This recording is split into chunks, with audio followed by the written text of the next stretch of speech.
लोग, विशिष्ट लोग जहां जाए वही रास्ता है।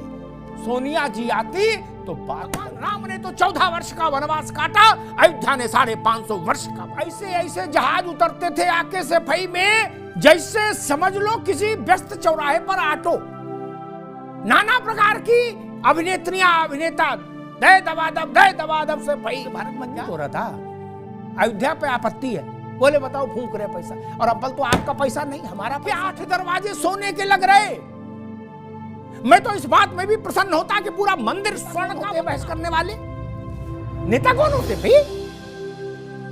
आप अपने काम से काम नहीं रख सकते। आपने अपने घरों के बंगले पास कल तक साइकिल थी चलने के लिए, वो लोग सत्यनारायण की कथा में जाते हैं किसी के यहाँ तो प्राइवेट जेट से जा रहे हैं। कहां जाए? गोविंद बल्लभ पंत से लेके नारायण दत्त तिवारी तक, मुलायम सिंह जी से लेके अखिलेश यादव तक, और 4 बार मायावती जी। क्यों? आपको अयोध्या नहीं दिखा किसी को? वहां 6 लेन 4 लेन हाईवे बनाता तो कोई रोक रहा था? इसीलिए आपके कहे में वजन नहीं है। विश्वसनीयता। टेलीफोन नंबर हो तो उनको व्हाट्सएप कर दो, और अपने घर का एड्रेस लिख दो, भाई आ जाओ, हमको कार्ड दे जाओ। ऐसी स्थिति हो गई भाई। ये सर्दी का असर है। अयोध्या नहीं गए, जानबूझकर नहीं गए, अयोध्या को अछूत समझा, अयोध्या को अस्पृश्य। जय श्री राम दोस्तों, लेके आ गया एक नई डिबेट, और आज की डिबेट है news channel TV9 Uttar Pradesh से। चैनल के जो एंकर हैं अमिताभ अग्निहोत्री, उनका अपना डिबेट कराने का एक अलग ही नजरिया है। वह पहले जितने भी प्रवक्ता, जिस पार्टी के प्रवक्ता होते हैं, उनको डिबेट में खुली छूट देते हैं बोलने की कि आप बोलिए, और उसके बाद उनको तबियत से धोते हैं। इस डिबेट में भी कुछ ऐसे ही होने जा रहा है। कांग्रेस के प्रवक्ता और समाजवादी के प्रवक्ता भी बैठे हुए थे, जिनको श्री राम मंदिर ट्रस्ट की तरफ से 22 तारीख का न्योता आया था प्राण प्रतिष्ठा का, लेकिन उन्होंने जाने से इनकार कर दिया। उसके बाद क्या था? अमिताभ अग्निहोत्री ने ऐसा धोया और ऐसी उनकी बख्या उधेड़ी और उनको सारा याद दिला दिया कि आप लोगों ने क्या क्या किया था। अब आप नहीं जा रहे हैं तो यह आपकी बहुत बड़ी गलती है। समाजवादी पार्टी और कांग्रेस के प्रवक्ताओं को पहले उन्होंने बोलने का मौका दिया कि भाई आप क्यों नहीं जा रहे। सबके अपने अपने राजनीतिक कारण थे, क्योंकि वह अगर वहां चले जाते तो एक खास समुदाय के वोट उनसे दूर हो जाते, इसीलिए वे नहीं गए। कह रहे हम बाद में चले जाएंगे, राम सभी के हैं, हम बाद में चले जाएंगे। उनके इसी इनकारनामे पर अमिताभ अग्निहोत्री ने उनकी जम कर क्लास लगा दी, और सफाई से लेके राम भक्तों पर गोली चलाने तक उनको सारा कुछ याद दिला दिया कि किस तरीके से आप सफाई में करोड़ों रुपए फूंक के प्रोग्राम करते थे और राम भक्तों पे आपने गोलियां चलाई, जब आपको ध्यान नहीं आया था कि राम सबके हैं। और आज आप कह रहे हो कि राम सबके हैं, हम कभी भी चले जाएंगे। और कांग्रेस को भी, जो उनके पिछले कुकर्म थे कि राम को काल्पनिक मानना, राम मंदिर के खिलाफ अपने वकीलों को खड़ा कर देना कि किसी तरीके से राम मंदिर फेवर में ये जजमेंट न चला जाए, तो कांग्रेस के प्रवक्ताओं को भी उन्होंने आईना दिखाने का काम किया कि भैया आप लोग राम के विरोधी हैं, इसलिए आप नहीं जा रहे हैं। तो देखते हैं अमिताभ अग्निहोत्री ने किस तरीके से राम से दूरी रखने वाले लोगों की एक एक करके क्लास लगाई और बता दिया कि आपने अपने आलीशान मकान जो बना रखे थे उन पर तो लाखों करोड़ों रुपए खर्च किए, और राम मंदिर पे आप सवाल उठा रहे हो। शर्म आनी चाहिए आप लोगों को। तो शुरू करते हैं इस डिबेट को। प्रश्न बड़े खड़े हुए। एक तो शिवपाल जी ने जो बात कल उठाई, वो बात मुझे इसलिए भी औचित्यहीन लगी और थोड़ी अशिष्ट भी लगी। शिवपाल जी पुराने नेता हैं, उनके गांव में गीत संगीत नृत्य का कार्यक्रम होता था हर साल, उसमें हमारे टैक्स का पैसा जाता था। रोहित बाबू, उत्तर प्रदेश सरकार पैसा देती थी, उसमें सैकड़ों करोड़ रुपया लगता था। ऐसे ऐसे जहाज उतरते थे आके सफाई में, जैसे समझ लो किसी व्यस्त चौराहे पर ऑटो। नाना प्रकार की अभिनेत्रियां, अभिनेता दे दबादब से भाई, क्या उससे भारत मजबूत हो रहा था? अयोध्या पे आपत्ति है, बोले बताओ फूंक रहे पैसा, और अव्वल तो आपका पैसा नहीं हमारा पैसा। भैया अगर इस देश के लोगों ने इतनी समर्पण निधि दी कि 8 दरवाजे सोने के लग रहे, मैं तो इस बात में भी प्रसन्न होता कि पूरा मंदिर स्वर्ण का बनता। नेता कौन होते हैं बहस करने वाले? नेता कौन होते भाई? आप अपने काम से काम नहीं रख सकते? आपने अपने घरों के बंगले नहीं देखे? आपकी तनख्वाह तो दुनिया को पता है, 1 लाख 2 लाख 3 लाख 4 लाख, इससे ज्यादा तो नहीं होगी किसी की। और अपने यहां के राजमहल नहीं देखे, कैसे कैसे व्हाइट हाउस बना लिए, घर के अंदर जहाज उतर रहा, कहां से आया पैसा? वो लोग रामलला के मंदिर पर सवाल उठाएंगे जिनके पास कल तक साइकिल थी चलने के लिए। वो लोग सत्यनारायण की कथा में जाते हैं किसी के यहां तो प्राइवेट जेट से जा रहे हैं, कहां से आया पैसा? रामलला के लिए प्रश्न उठाएंगे। और जो बात ओपी सिंह ने कही, जो लोग ये कहते हैं कि वहां मेडिकल कॉलेज बन जाना चाहिए, इंजीनियरिंग कॉलेज बन जाना चाहिए, यूनिवर्सिटी बन जानी चाहिए अयोध्या में, भाई 47 में तो देश आजाद हो गया। University, medical college, engineering college, homeopathic college, यूनानी दवाखाना सब क्यों नहीं खुलवाया अयोध्या में? डॉक्टर ने रोका था, पुलिस ने मना किया था। कांग्रेस इस पाप से बरी हो सकती है? इकबाल अंसारी ने सही सवाल पूछा है। उन्होंने कहा कि क्या रोक थी सड़क बनवाने पर, हवाई अड्डा बनवाने पर, मेडिकल कॉलेज बनवाने पर? नहीं रोक थी ना। गोविंद बल्लभ पंत से लेकर नारायण दत्त तिवारी तक क्या कर रहे थे? लूडो खेल रहे थे सब लोग। गोविंद बल्लभ पंत से लेकर नारायण दत्त तिवारी तक, मुलायम सिंह जी से लेकर अखिलेश यादव तक, और 4 बार मायावती जी। क्यों? आपको अयोध्या नहीं दिखा किसी को?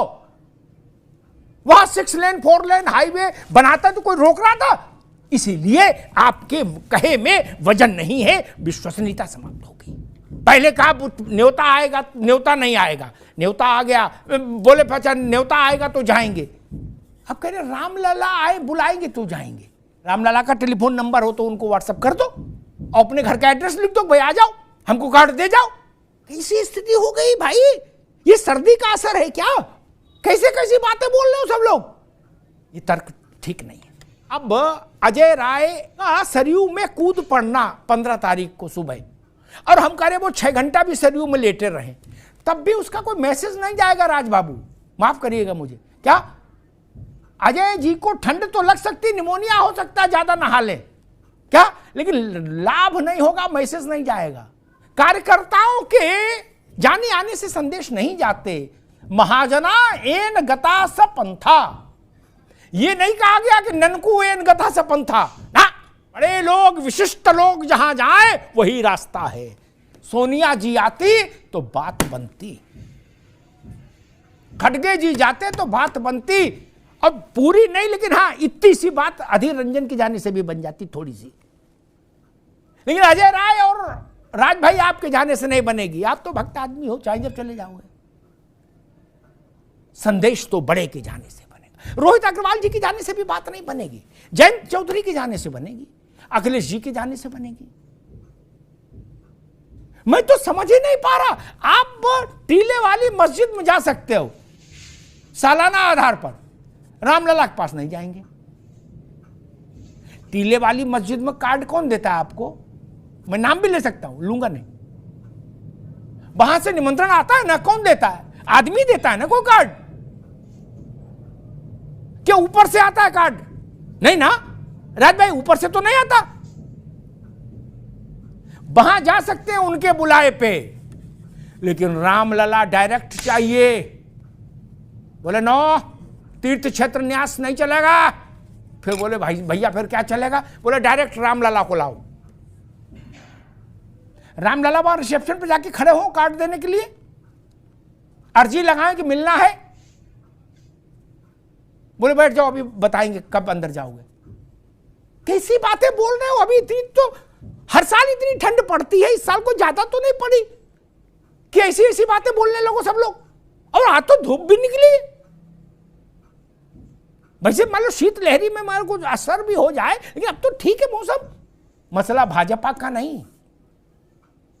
नरसिंह राव जी ने मुझसे कहा था जब वो प्रधानमंत्री पद से मुक्त हो गए थे कि मैं अपनी पार्टी को समझाता रहा कि भाजपा से लड़िए लेकिन राम से मत लड़िए।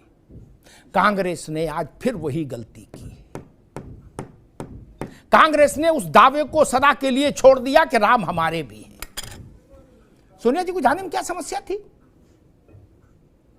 अरे भाई तेलंगाना में शपथ ग्रहण में जा सकती हैं, यहां नहीं जा सकती।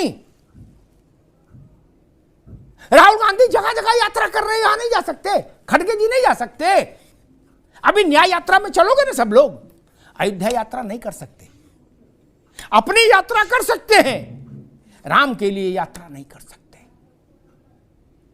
और मित्र, इस बात का कोई उत्तर नहीं कि देवा शरीफ से लेके कलियर शरीफ तक सब जगह जाने को तैयार और सब जगह जाते रहे, लेकिन अयोध्या नहीं गए, जानबूझकर नहीं गए। अयोध्या को अछूत समझा, अयोध्या को अस्पृश्य बनाकर रख दिया। ठीक बात कही यतीमा ने। भगवान राम ने तो 14 वर्ष का वनवास काटा, अयोध्या ने 550 वर्ष का वनवास काटा। हमें अंग्रेजों से गिला नहीं, हमें मुगलों से गिला नहीं। हमारी पीड़ा है 15 अगस्त 1947 के बाद की सरकारों से। उस समय के हुक्मरान अयोध्या क्यों नहीं गए? कभी रामलला के सामने सिर क्यों नहीं झुकाया? अयोध्या के लिए कुछ किया क्यों नहीं? वहां सड़क क्यों नहीं बनी? वहां बिजली क्यों नहीं गई? वहां कारखाने क्यों नहीं लगे? वहां मेडिकल कॉलेज क्यों नहीं बने? क्यों नहीं बने?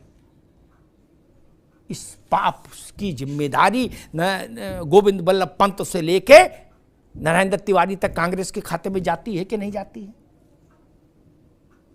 और रोहित जी की पार्टी जितना चमत्कार सफाई में किया उसने, उसका 1/10 हिस्सा भी अयोध्या में कर देते, बुनियादी ढांचे पर खर्चा, तो अयोध्या जी चमक नहीं जाती।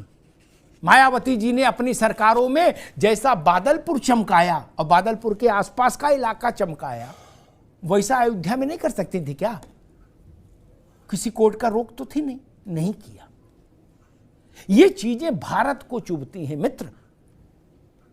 कुछ चीजें ऐसी होती हैं कि लम्हों ने खता की है, सदियों ने सजा पाई। ये भारत के मन पर घाव हुए हैं। इनके निस्तारण की तारीख है 22 जनवरी। ये मसला भाजपा का, आरएसएस का, विश्व हिंदू परिषद का, कांग्रेस का नहीं है। पार्टियां नहीं थी तब भी भगवान राम थे, पार्टियां नहीं रहेंगी तो भी राम रहेंगे, अयोध्या रहेगी, रामलला का मंदिर रहेगा। पार्टियां बहुत छोटी चीज है और किसी देश के इतिहास में भी पार्टियों की कोई बहुत बड़ी भूमिका नहीं होती। शक, हूण, यवन कहां से कौन कौन आए और सब यही विलीन हो गए। मूल प्रश्न है कि हम राम के साथ अपने को जोड़ते हैं कि नहीं, हम ये मानते हैं कि नहीं कि राम हमारे पुरखे हैं। और अगर हम ये मानते हैं कि राम हमारे पुरखे हैं तो हमें 22 जनवरी को रामलला के नव्य विग्रह के सामने जाकर शीश नवाना चाहिए था। ये तब देश को लगता कि हाँ, आप दिल से कह रहे हो कि राम सबके हैं, राम हमारे भी हैं। तो देखा आपने अमिताभ अग्निहोत्री ने किस तरीके से इनकी क्लास लगा दी। सारे के सारे गूंगे बन के रह गए। क्यों? कि सारे कुकर्म उन्होंने किए थे जो अमिताभ अग्निहोत्री ने उनको याद दिला दिए और कह दिया कि आप राम विरोधी हैं, इसलिए आप नहीं जा रहे हैं। आई होप कि आपको वीडियो पसंद आएगा। वीडियो पसंद आए तो लाइक कीजिए, शेयर कीजिए और चैनल पे आने तो सब्सक्राइब कीजिए। मिलता हूं फिर किसी नई डिबेट के साथ, तब तक जय श्री राम।